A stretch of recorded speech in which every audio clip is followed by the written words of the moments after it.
In addition to that, referring now back to his origin or his association with Hanafiya, we have to say that the tradition asserts that Muhammad never partook and never took part in any of the pre-Islamic practices of polytheism. In other words, he is portrayed in all of the sources as a person who right from the start was honest, truthful.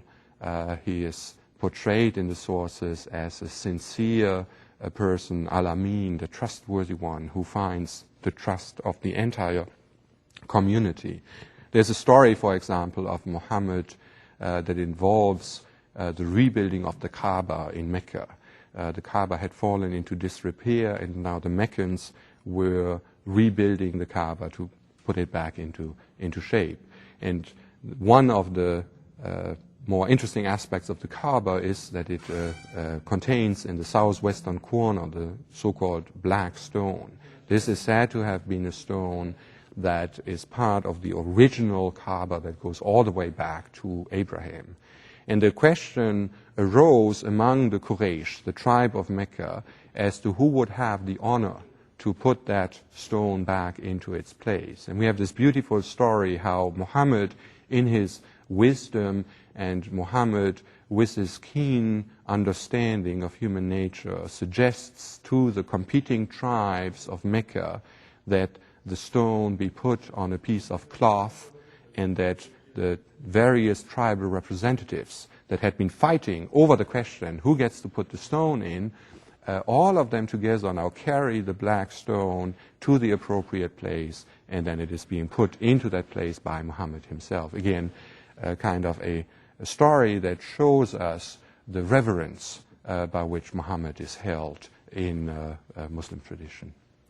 Are there incidences in Muhammad's life where we discover an expectation of a coming prophet or messenger? Oh yes, oh yes. The traditional Muslim narratives are full with notions of and with narratives about expectations of a prophet that is supposed to arise out of the Arabian Peninsula as bringing a message to the Arabs. We have several stories that allude already to the coming of a new prophet before Muhammad even is born. There are a number of legends, some of which are actually akin to stories related to Jesus and the expectation of Jesus, including the notion of an arising star that is supposed to be showing this. The various groups that we talked about earlier, all of them are said to have held certain expectations or knowledge about the coming of a prophet into Arabia. As far as the Jewish communities of Medina are concerned, we have several stories of the Jews of Medina in particular that allude to this expectation of the coming of a prophet into the Arabian Peninsula. We have several of the so-called polytheists, kahins or priests or soothsayers of pre-Islamic Arabia that are similarly said to have had high expectations of the coming of a prophet. And then as far as the Christian side is concerned, we have a number of beautiful stories, some of them taking place before the actual coming of Muhammad. We have, for example, the story of Salman the Persian, a person who is on the quest, coming out of the Persian Zoroastrian tradition, on the quest of finding and traveling land after land, and traveling from one religious tradition to another religious tradition in search for this prophet who is said to come soon.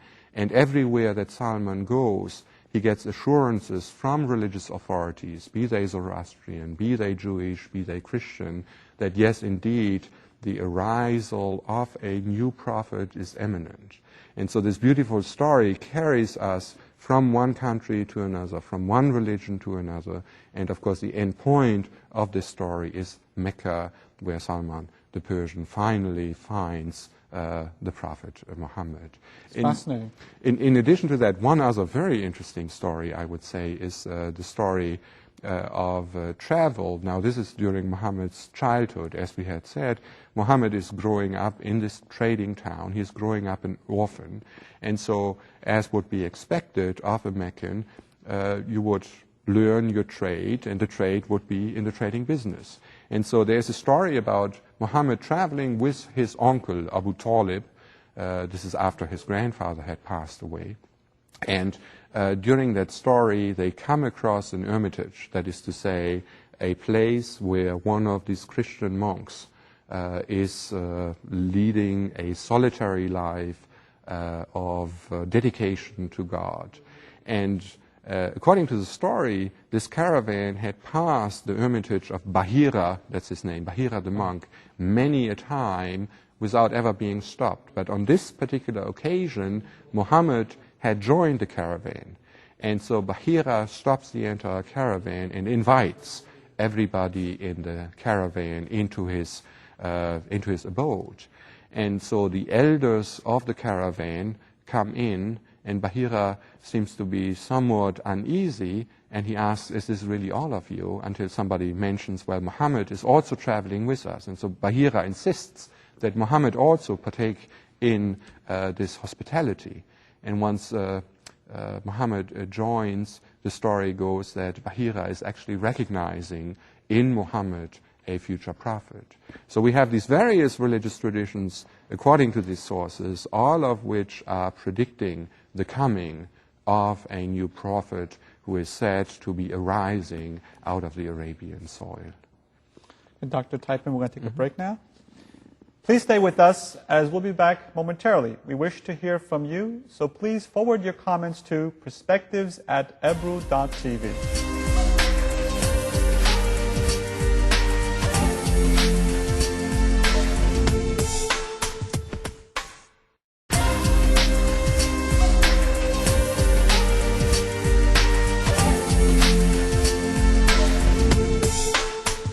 Thanks for staying with us. We are back with Dr. Alfons Teipen from Furman University discussing Muhammad and his legacy. Dr. Teipen, how does the revelation given to Muhammad relate and compare to previous revelations? The Muslim tradition is insistent that Muhammad is not the first game in town, if you want to say, that is to say, that there have been previous prophets that have been sent to different people at different points in time. The Quran tells us that actually there is no time period during which a message was not revealed, and there is no geographical place that has not received a prophet. Later Muslim tradition actually numbers up to 12,000 different prophets sent to various parts of the world. You might talk about a universal coverage. All of these messages being sent by the same God. So what you have with the revelation that was sent to Muhammad, then in a sense, and this is where Muslim tradition is insistent, is the last and the most perfect of a series of revelations that were sent, and this is also important, are understood to have been sent by the same God. So once you look at that larger picture of revelatory theology within Islam, if you want to use the term, then the picture that emerges is one that the Quran must have similarities with other religious traditions and with the scriptures of other religious traditions. The big ones, as far as other religious traditions are concerned, that the Quran mentions are the Torah of Moses, the Torah that was received by Moses, and the understanding is from the same God that also revealed the Quran to Muhammad. The other big one is the Injil, which is actually an Arabized version of Euangelion, the Greek, the Evangel that was sent to Jesus. There are some references in the Quran to other scriptures, including the Psalms. There are sometimes the Suhuf mentioned that Ibrahim is said to have received.